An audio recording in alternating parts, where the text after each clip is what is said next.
सनातन धर्म में महाकुंभ का विशेष महत्व माना जाता है। महाकुंभ का शुभ संयोग 148 वर्षों में एक बार बनता है। 2025 में ये शुभ संयोग बना। इसी के चलते विश्व हिंदू परिषद की तरफ से 45 दिवस प्रयागराज में अन्न छत्र का आयोजन किया गया है।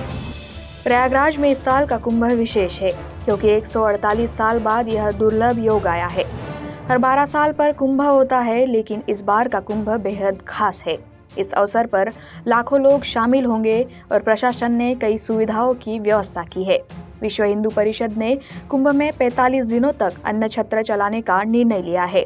जैसे कि श्री राम जन्मभूमि प्राण प्रतिष्ठा के समय 1 महीने तक अन्न छत्र चलाया गया था।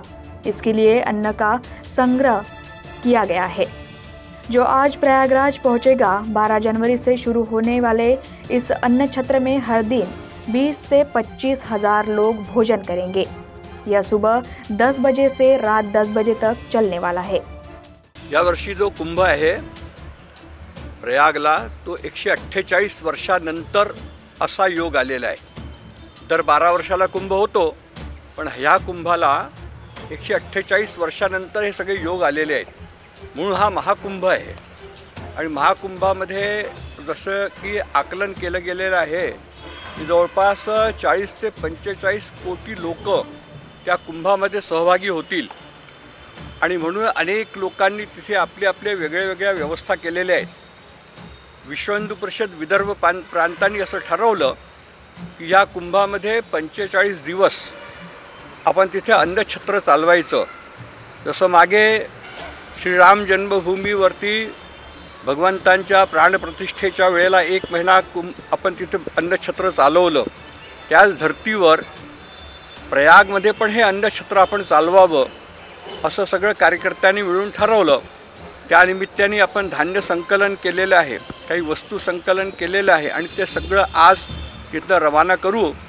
आणि आपण 12 तारखेपासून तिथे हा अन्नछत्र प्रारंभ करणार आहे। आज 1 ट्रक रवाना करतो आहे, यात अजून काही सामान लोड व्हायचं राहिलेलं आहे, ते होईलच। आणि 1 वाजता हे जवळपास हा ट्रक इथनं रवाना होईल। थोडंसं जरा सामान येण्यामध्ये वेळ लागला आहे, तर म्हणून हा इथं राहील आणि जवळपास 45 दिवस हा छत्र आपलं तिथं चालेल।